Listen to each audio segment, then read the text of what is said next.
देशवासियों के साथ अपने इस महान देश का हिस्सा होने की हमारी खुशी को अभिव्यक्त करता है।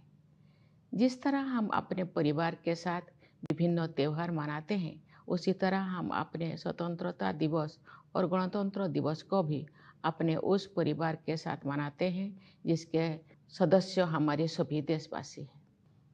15 अगस्त के दिन देश विदेश में सभी भारतीय ध्वजारोहण समारोह में भाग लेते हैं, देशभक्ति के गीत गाते हैं और मिठाइयाँ बांटते हैं। बच्चे सांस्कृतिक कार्यक्रम में भाग लेते हैं।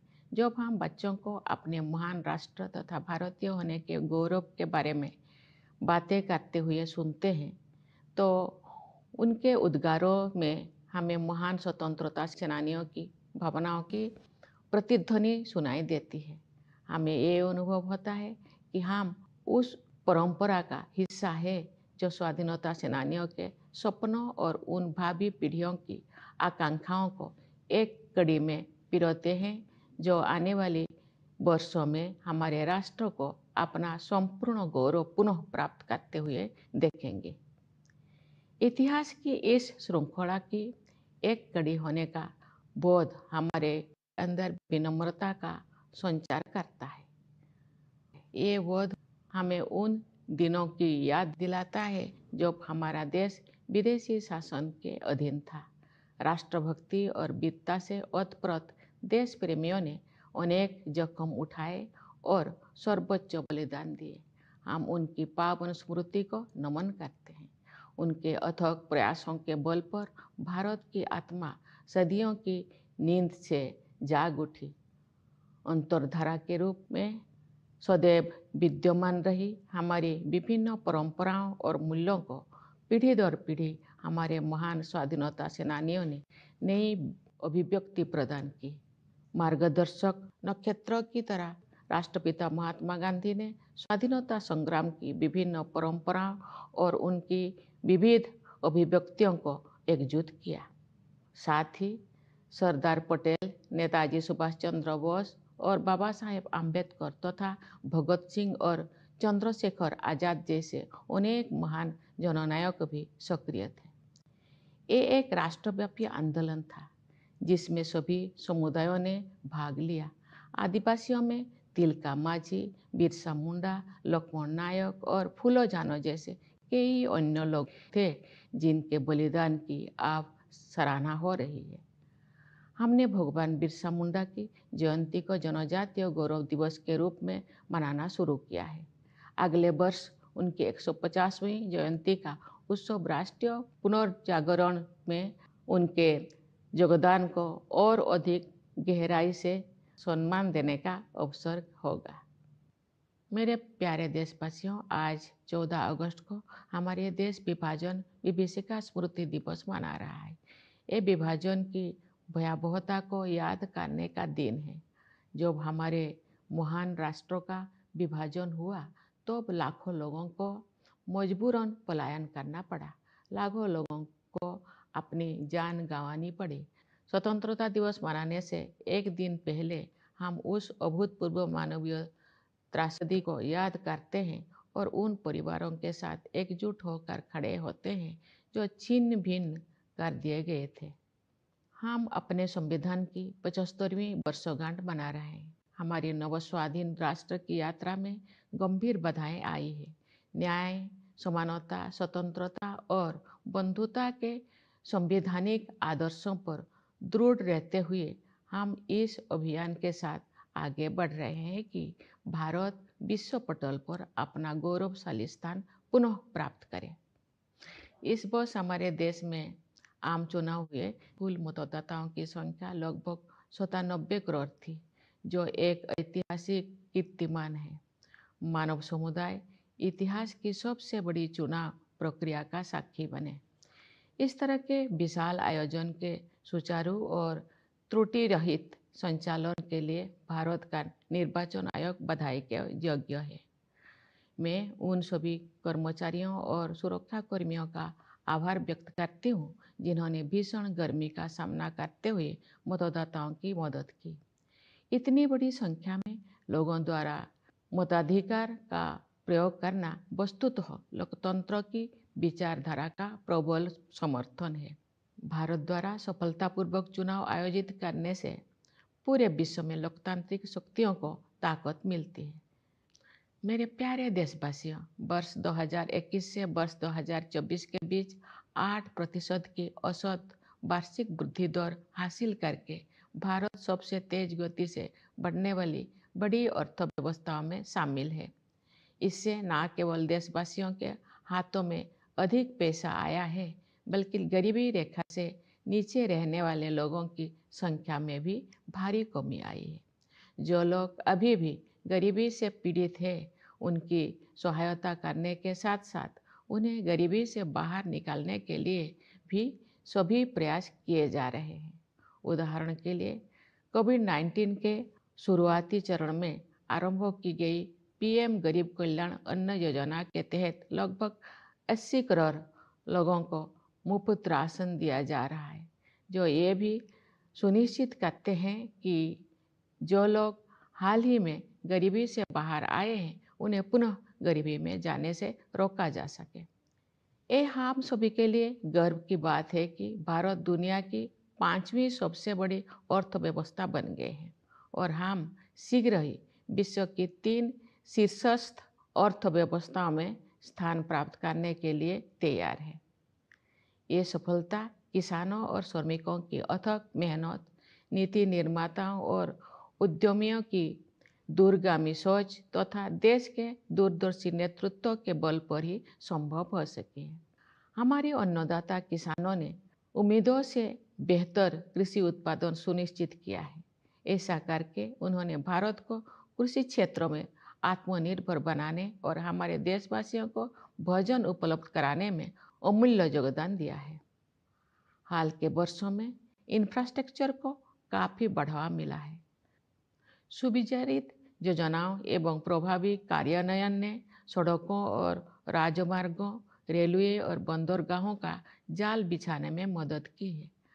भावी प्रौद्योगिकी की अद्भुत क्षमता को ध्यान में रखते हुए सरकार ने सेमीकंडक्टर और आर्टिफिशियल इंटेलिजेंस जैसे कई क्षेत्रों को बढ़ावा देने पर विशेष बल दिया है। साथ ही स्टार्टअप्स के लिए एक आदर्श इकोसिस्टम भी बनाया है, जिससे उनके विकास को गति मिलेगी। इससे निवेशकों में भारत के प्रति आकर्षण और अधिक बढ़ गया है। बढ़ती हुई पारदर्शिता के साथ बैंकिंग और वित्तीय क्षेत्रों की कार्यकुशलता में वृद्धि हुई है। इन सभी बदलावों में अगले दौर के आर्थिक सुधारों और आर्थिक विकास के लिए मंच तैयार कर दिया है, जहां से भारत विकसित देशों की श्रेणी में शामिल हो जाएगा। तेज गति से हो रही न्यायपरक प्रगति के बल पर वैश्विक परिदृश्यों में भारत का कद ऊंचा हुआ है। G20 की अपनी अध्यक्षता के सफलतापूर्वक संपन्न होने के बाद भारत में ग्लोबल साउथ को मुखर अभिव्यक्ति देने वाले देश के रूप में अपनी भूमिका को मजबूत बनाया है। भारत अपनी प्रभावशाली स्थिति का उपयोग विश्व शांति और समृद्धि के विस्तार हेतु करना चाहता है। मेरे प्यारे देशवासियों, हमें संविधान निर्माता डॉक्टर B.R. अम्बेडकर के शब्दों को भी सदैव याद रखना चाहिए। उन्होंने ठीक ही कहा था और मैं उन्हें उद्धृत करती हूँ। हमें अपने राजनीतिक लोकतंत्र को सामाजिक लोकतंत्र भी बनाना चाहिए। राजनीतिक लोकतंत्र तब तक नहीं टिक सकता जब तक कि उसके आधार में सामाजिक लोकतंत्र ना हो। राजनीतिक लोकतंत्र की निरंतर प्रगति से सामाजिक लोकतंत्र को मजबूत करने की दिशा में की गई प्रगति की पुष्टि होती है। समावेशी भावना हमारे सामाजिक जीवन के हर पहलू में दिखाई देती है। अपनी विविधताओं और बहुलताओं के साथ हम एक राष्ट्र के रूप में एकजुट होकर एक साथ आगे बढ़ रहे हैं। समावेश के साधन के रूप में अफर्मेटिव एक्शन को मजबूत किया जाना चाहिए। मैं दृढ़ता के साथ ये मानती हूँ कि भारत जैसे विशाल देश में कथित सामाजिक स्तरों के आधार पर कलहों को बढ़ावा देने वाले प्रवृत्तियों को खारिज करना होगा। सामाजिक न्याय सरकार की सर्वोच्च प्राथमिकता है। सरकार ने अनुसूचित जातियों अनुसूचित जनजातियों और समाज के अन्य हाशियों के वर्गों के कल्याण के लिए अनेक अभूतपूर्व कदम उठाए हैं।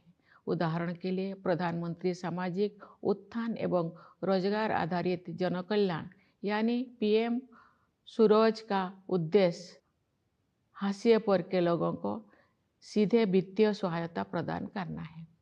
प्रधानमंत्री जनजातीय आदिवासी न्याय महाअभियान यानी पीएम जनमन ने एक जन अभियान का रूप ले लिया है। इसके तहत विशेष रूप से कमजोर जनजातीय समूह यानी पीवीटीजी की सामाजिक आर्थिक स्थितियों में सुधार के लिए निर्णायक कदम उठाया जा रहा है। National action for mechanised sanitation ecosystem यानी नमस्ते योजना के तहत यही सुनिश्चित किया जाएगा कि किसी भी सफाई कर्मचारी को सीवर और सेप्टिक टैंक की सफाई के जख्म भरे काम को हाथों से नहीं करना पड़ेगा। न्याय शब्दों के सबसे व्यापक अर्थ में अनेक सामाजिक आयाम सम्मानित हैं। उनमें से 2 आयामों पर मैं विशेष रूप से जोर देना चाहूँगी। वे आयाम हैं स्त्री पुरुष के बीच न्यायपूर्ण समानता तथा क्लाइमेट जस्टिस। हमारे समाज में महिलाओं को केवल समानता का ही नहीं बल्कि समानता से भी ऊपर का दर्जा दिया जाता है। हालांकि उन्हें परंपरागत पूर्वाग्रह का कष्ट भी झेलना पड़ा है, लेकिन मुझे ये जानकर खुशी होती है कि सरकार ने महिला कल्याण और महिला सशक्तिकरण को समान महत्व दिया है। पिछले दशक में इस उद्देश्य के लिए बजट प्रावधान में 3 गुना से अधिक की वृद्धि हुई है। श्रमबल में उनकी भागीदारी बढ़ी है। इस संदर्भ में जन्म के समय बेटियों के अनुपात में हुई उल्लेखनीय सुधार को सबसे उत्साहजनक विकास कहा जा सकता है। महिलाओं को केंद्र में रखते हुए सरकार द्वारा अनेक विशेष योजनाएं भी लागू की गई है। नारी शक्ति बंधन अधिनियम का उद्देश्य महिलाओं का वास्तविक सशक्तिकरण सुनिश्चित करना है। जलवायु परिवर्तन एक यथार्थ का रूप ले चुका है। विकासशील देशों के लिए अपने आर्थिक प्रतिमानों को बदलना और भी अधिक चुनौतीपूर्ण है। फिर भी हमने उस दिशा में आशा से अधिक प्रगति की है। ग्लोबल वार्मिंग के सबसे गंभीर कुप्रभावों से पृथ्वी को बचाने के लिए मानव समुदाय द्वारा किए जा रहे संघर्षों में अग्रणी भूमिका निभाने पर भारत का गर्व है। मैं आप सभी से अनुरोध करती हूँ कि आप अपने जीवन शैली में छोटे छोटे किंतु प्रभावी बदलाव करें तथा जलवायु परिवर्तन की चुनौती का सामना करने में अपना महत्वपूर्ण योगदान दें।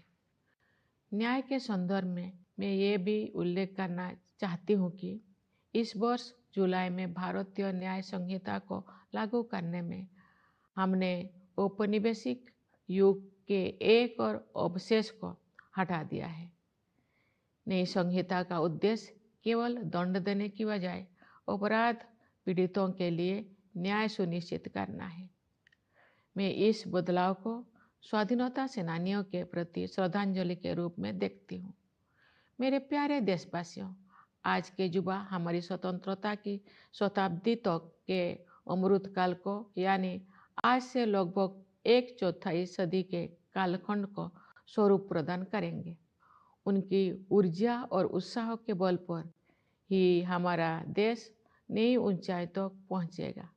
युवाओं के मनोमस्तिष्क को विकसित करना तथा परंपरा एवं समकालीन ज्ञान के सर्वश्रेष्ठ आयामों को ग्रहण करने वाले नई मानसिकता का निर्माण करना हमारी प्राथमिकता है। इस संदर्भ में वर्ष 2020 से लागू की गई राष्ट्रीय शिक्षा नीति के परिणाम सामने आ रहे हैं। युवा प्रतिभा का समुचित उपयोग करने के लिए सरकार ने कौशल रोजगार तथा अन्य अवसरों को सुलभ बनाने के लिए पहल की है। रोजगार और कौशल के लिए प्रधानमंत्री की 5 योजनाओं के माध्यम से 5 वर्षों में 4 करोड़ 10 लाख युवाओं को लाभ मिलेगा। सरकार की एक नई पहल से 5 वर्षों में 1 करोड़ युवा अग्रणी कंपनियों में इंटर्नशिप करेंगे। ये सभी कदम विकसित भारत के निर्माण में आधारभूत योगदान देंगे। भारत में हम विज्ञान और प्रौद्योगिकी को ज्ञान की खोज के साथ साथ मानवीयता पूर्ण प्रगति के साधन के रूप में देखते हैं। उदाहरण के लिए डिजिटल एप्लीकेशन के क्षेत्र में हमारी उपलब्धियों का उपयोग अन्य देशों में टेम्पलेट के रूप में किया जा रहा है। हाल के वर्षों में भारत ने अंतरिक्ष अनुसंधान के क्षेत्र में अभूतपूर्व प्रगति की है। आप सभी के साथ में भी अगले साल होने वाले गगनयान मिशन के शुभारंभ की उत्सुकता से प्रतीक्षा कर रही हूँ। इस मिशन के तहत भारत के पहले मानव अंतरिक्ष यान में भारतीय अंतरिक्ष टीम को अंतरिक्ष में ले जाया जाएगा। खेल के जगत भी एक ऐसा क्षेत्र है जिसमें हमारे देश ने पिछले दशक में बहुत प्रगति की है।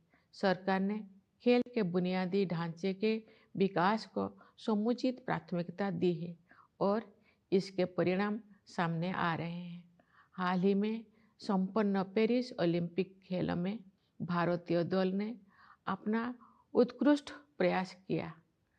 मैं खिलाड़ियों की निष्ठा और परिश्रम की सराहना करती हूँ। उन्होंने युवाओं में प्रेरणा का संचार किया है। क्रिकेट में भारत ने T20 विश्व कप जीता, जिससे बड़ी संख्या में क्रिकेट प्रेमी आनंदित हुए।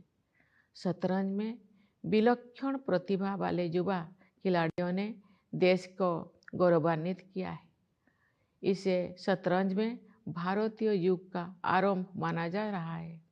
बैडमिंटन, टेनिस और अन्य खेलों में हमारे युवा खिलाड़ी विश्व मंच पर अपनी पहचान बना रहे हैं। उनकी उपलब्धियों ने अगले पीढ़ी को भी प्रेरित किया है। मेरे प्यारे देशवासियों, पूरा देश स्वतंत्रता दिवस मनाने के लिए तत्पर है। इस उल्लासपूर्ण अवसर पर मैं आप सबको एक बार फिर बधाई देती हूँ। मैं सेनाओं के उन बहादुर जवानों को विशेष बधाई देती हूँ जो अपनी जान का जोखिम उठाते हुए भी हमारे स्वतंत्रता की रक्षा करते हैं। मैं पुलिस और सुरक्षा बलों के कर्मियों को बधाई देती हूँ जो पूरे देश में सतर्कता बनाए रखते हैं। मैं न्यायपालिका और सिविल सेवाओं के सदस्यों के साथ साथ विदेशों में नियुक्त हमारे दूतावासों के कर्मियों को भी अपनी शुभकामनाएं देती हूँ। हमारे प्रवासी समुदाय को भी मेरी शुभकामनाएं। आप सब हमारे परिवार का हिस्सा है। आपने अपनी उपलब्धियों से हमें गौरवान्वित किया है। आप सब विदेशों में भारत की संस्कृति और विरासत का गर्व के साथ प्रतिनिधित्व करते हैं। एक बार फिर मेरी ओर से सभी को स्वाधीनता दिवस की हार्दिक शुभकामनाएं। धन्यवाद। जय हिंद, जय Bharat. My dear fellow citizens, I extend to you all my heartiest Independence Day greetings. I am delighted to see the nation prepared to celebrate the 78th Independence Day, witnessing the tricolor unfurled on this occasion, be it at the Red Fort, at State Capitol,